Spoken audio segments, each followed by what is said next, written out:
이탈리아의 조기 총선에서 극우 정당이 주축이 된 우파 연합이 압승했습니다. 이에 따라서 우파 연합을 이끈 이탈리아 형제당의 조르자 멜로니 대표가 차기 총리를 예약했는데요. 여성 무솔리니로 불리는 이탈리아 헌정 사상 첫 여성 총리의 탄생을 앞두고 서방이 긴장하고 있습니다. 국제부 뉴스룸 연결해서 알아보겠습니다. 이승훈 기자. 네, 이승훈입니다. 네, 이탈리아 조기 총선 개표 아직 끝난 건 아니죠?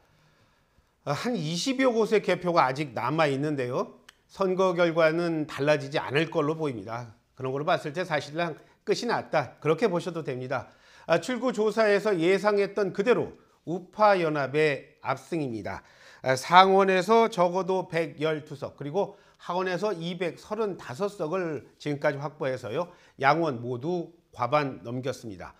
득표율만 보더라도 우파 연합이 한 44% 정도 되고요. 그리고 반면에 중도 좌파 연합 26% 정도에 그쳤습니다. 네, 이렇게 우파 연합이 승리하면서 이탈리아 정치 역사상 첫 여성 총리 시대를 맞게 된다고요? 우파 연합이요. 총선 전에 한 약속이 있어요. 가장 득표가 많은 당에서 총리를 맡기로 한 겁니다. 이번에 1등 정당이 바로 극우 정당인 이탈리아 형제당이고요. 그 당의 대표가 올해 45살인 화면에서 보시는 조르자 멜로니입니다. 멜로니 대표가 이제 총리가 되면요. 말씀하신 대로 이탈리아 헌정 사상 첫 여성 총리가 됩니다. 무엇보다 파시즘이란 걸 처음으로 전 세계에 알린 독재자 무솔리니 이후에 첫 극우 성향의 지도자가 될 텐데요. 무솔리니가 집권하기 시작한 해, 그러니까 1923년부터 따지면 꼭 100년 만입니다.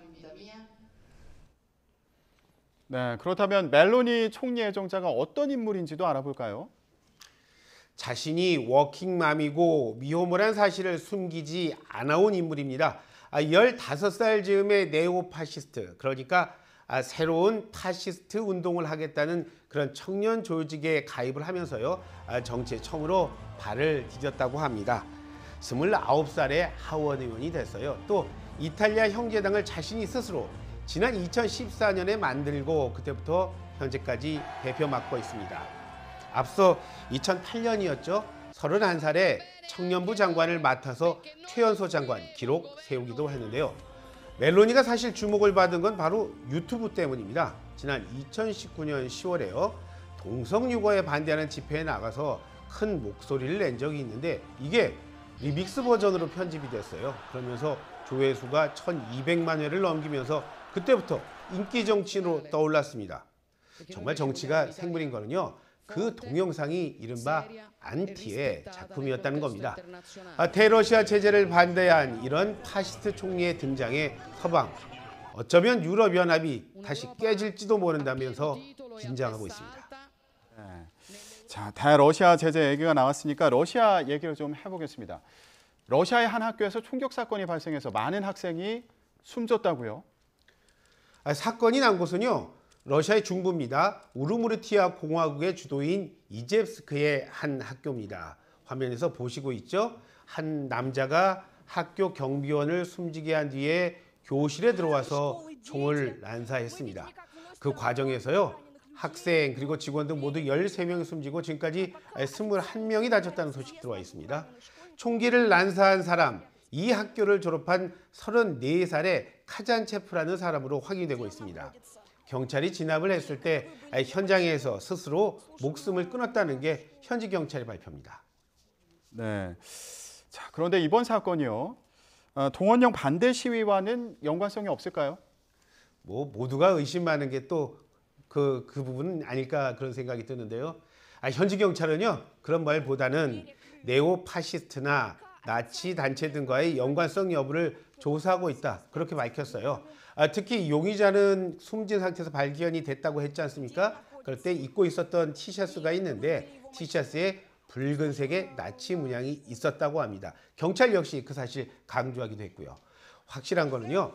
총기 난사범이 범행에 사용할 권총 2자루 또 다량의 탄환을 미리 준비했다는 겁니다. 그리고 들어갈 때 몸을 어느 정도 감출 수 있는 복장을 한 거로 봤을 때 분명한 의도를 가지고 이번 범행 치밀하게 준비했다는 겁니다. 속보는 나오는 대로 제가 다시 한번 또 전해드리도록 하겠습니다. 네. 이 최근에 동원령과 연관이 됐는지는 아직 확인되지 않았군요. 자, 그런데 다른 곳에서요, 이 동원령에 항의하는 총격 사건이 있었다고요? 시위를 이제 넘어서 군인을 소집하는 곳, 바로 군사동원센터인데요. 이곳을 향해서 한 남자가 총을 발사했습니다. 지금 화면 보고 계시죠? 총격 사건이 난 곳은 모스크바, 수도 모스크바에서 좀 한참 떨어진 곳이라고 할 수 있겠죠. 시베리아에 있는 이르크츠크주의 우스트 일림스크라는 곳입니다. 총격을 받은 센터 책임자는 많이 다쳤다고 해요. 그러면서 병원으로 급하게 옮겨졌고요. 센터장이 총을 맞은 거죠. 또 범인은 현장에서 곧바로 붙잡혔는데 체포되면서 자신의 이름을 크게 외치는 모습, 지금 화면에 보시는 SNS를 통해서 확산하고 있습니다. 다만 정확한 사실 여부가 확인이 안 되고 있기 때문에 저도 이름을 밝히는 게 좀 조심스럽고요. 이르크츠크 주지사는 자신의 텔레그램에서 이런 말을 했어요. 범인은 반드시 처벌받을 거라면서 목소리 높였습니다. 러시아 정보국이 간첩 혐의로요. 블라디보스토크 주재에 하고 있는 일본 영사를 체포하고 또 48시간 내 떠나라고 그렇게 통보를 했습니다. 서방의 경제 제도로 가뜩이나 심기가 불편한 게 러시아 아닙니까? 그런데 일본은 유엔 안전보장 이사회 상임 이사국에서 이제 러시아를 빼자고 목소리를 일본은 내고 있고요. 또 그때 생기게 될 자리 한 자리를 자신들이 들어가고 싶어 하고 있습니다. 지금까지 국제부 뉴스룸입니다.